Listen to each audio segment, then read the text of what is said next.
மயப்படுவதாக. இதனால் இந்த காலங்களிலே கர்த்தர் நம்மை அவருக்கு பலப்படுத்தும்படியே நமக்கு தருகிற வார்த்தை ஏசாயா தீர்க்கதரிசன புஸ்தகம் அதனுடைய 43வது அதிகாரம் அதனுடைய 21வது வசனம்.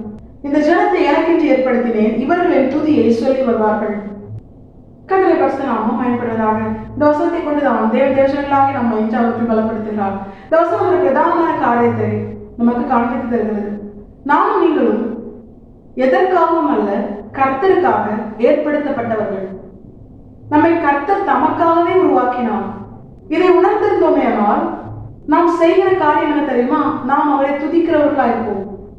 ஏன்னா கர்த்தர் தேவஜனங்களாகி என்னையும் உங்களையும் அவரை துதிக்கும்படியாய் அவருக்காக உருவாக்கினார். சர்வ வல்லமுள்ள தேவன் கோடாகோடி தூதர்கள் அவரை பரிசுத்தர் பரிசுத்தர் என்று ஆராதிக்கும் பொழுது அந்த ஆராதனையில் பிரியப்படுவதை காட்டிலும் எதற்கும் உதவாத, ஒன்றுமே இல்லாத, எதற்குமே தகுதி இல்லாத நம்மை அவர் தெரிந்து கொண்டு தமக்காக அவர் ஏற்படுத்தி நாம் அவரை துதிக்க வேண்டும் என்று அவர் விரும்புகிறார். அந்த துதியிலே அவர் வாசம் பண்ண அவர் பிரியமா இருக்கிறார். அந்த துதியை அவர் சுகந்த வாசனை ஏற்றுக்கொள்ள அவர் வாஞ்சியா இருக்கிறார். இது கர்த்தர் நம்மை வைத்த அன்பை வெளிப்படுத்துகிறது. அவருடைய கண்களில் நாம் பெற்றுக்கொண்ட தயவை காண்பிக்கிறது. தேசங்களாக நானும் நீங்களும் எந்த ஒரு சத்தியத்தை உணராததுனால்தான் இன்று அநேக காரியங்களுக்காக கலங்குகிறோம். சூழ்ந்திருக்கிற ஜனங்கள் நம்மை ஏற்றுக்கொள்ளாவிட்டாலும், உறவுகளோ நண்பர்களோ நம்மை கைவிட்டாலும், எப்படிப்பட்ட ஒரு நிலை நமக்கு ஏற்பட்டாலும், தேவஜனங்களாகி நானும் நீங்களும் கர்த்தருக்காக அவரால் தெரிந்து கொள்ளப்பட்ட தேவஜனம் என்பதையும், நம்முடைய துதிகளில் வாசம் பண்ண அவர் பிரியமா இருக்கிறார் என்பதையும், எல்லா உறவுகளை காட்டிலும் நம்மை அவர் அதிகமாய் நேசிக்கிறார் என்பதையும் தேவஜனங்களாகி நாம் அறிந்திருந்தோமே ஆனால் நம்ம சோர்ந்து போக மாட்டோம். ஏன்னா நம்ம சேஷித்தவர்களா இருக்கிறோம். அதனால்தான் வசனம் சொல்கிறது, நீ என் பார்வைக்கு அருமையானபடியால் கனம் பெற்றாய், உனக்கு பதிலாக மனுஷர்களை உன் ஜீவனுக்கு ஈடாக ஜனங்களை நான் கொடுப்பேன் என்று கர்த்தர் சொல்லுகிறார். அவ்வளவாய் கர்த்தர் நம்மை நேசிக்கிறார். நமக்காக நம்முடைய உறவுகள் ஒரு சின்ன காரியத்தை கூட அவங்க கொடுக்க மாட்டாங்க. அதிலும் இந்த கடைசி காலத்துல அன்பு தனித்து போனது.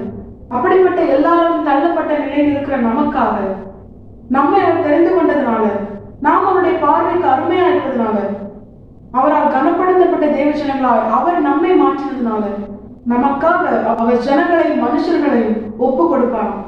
இதற்கு நாம் எவ்வளவேனும் தகுதியே இல்லை.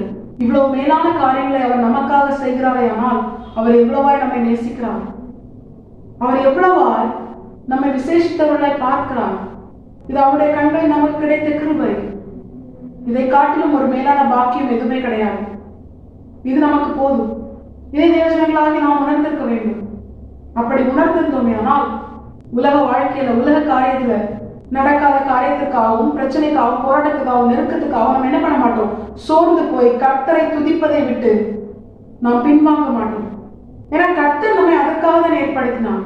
அதற்காகவே நாம் அவரை துதிக்கும்படியாகவே நம்மை அவர் அவருடையவர்களாக மாற்றினார். தேவஜனங்களாகி நாம் உணர்ந்து அழிந்து போகிற உலகத்தில் உள்ள அற்ப காரியத்திற்காக தேவஜனங்களாகி நானும் நீங்களும் கர்த்தர் நமக்கு வைத்திருக்கிற அந்த மேலான பாக்கியத்தை இழந்து போகாதபடிக்கு, நித்திய ஜீவனை இழந்து போகாதபடிக்கு, நித்தியமா கர்த்தரோடு கூட வாழவும், அவரை துதித்து மகிழவும், இம்மையிலும் மறுமையிலும் நம்முடைய துதிகளில் அவர் பிரியப்பட்டு நம்மிலே அவர் மகிழ்ந்து களி கூறவும், நாம் அவருடையவர்களால் அவருக்கு என ஏற்படுத்தப்பட்டோம் என்பதை உணர்ந்து அவரை துதித்து மகிழ, எப்பொழுதுமே அவரை துதித்துக் கொண்டிருக்க தேவஜனங்களாக நாம் நம்மை முழுமையாக கர்த்தரை பார்த்து அர்ப்பணிப்போம். எப்பொழுதும் கர்த்தரை துதித்து அவரை மகிமைப்படுத்துவோம். கர்த்தர் தாம் சொன்னபடியே இம்மையிலும் மறுமையிலும் நமக்கு அந்த வாக்குத்தத்தங்களை நிறைவேற்றி நாம் அவருடைய ஜனம் என்றும் அவர் நம்முடைய தேவன் என்றும் எல்லா ஜனங்களும் அறிந்து கொள்ளும்படியா நம்மை உயர்த்திய சர்வவல்லமையுள்ள தேவன் நம்முடைய வாழ்க்கையில் மகிமைப்படுவது அதிக நிச்சயம். கர்த்தர் இந்த வசனத்தை கேட்ட அனைவரையும் ஆசீர்வதித்து வழிநடத்துவாராக. கர்த்தரை பரிசுத்த நாமம் மட்டுமே மகிமைப்படுவதாக. மாரநாதா இயேசு வருகிறார். ஆயத்தமாகவும் பெரிய ஆயத்தப்படுத்துவோம். ஆமென். பலன் ஒன்றுமில்லை என்று நான் அறிவேன், அவர் பலனின்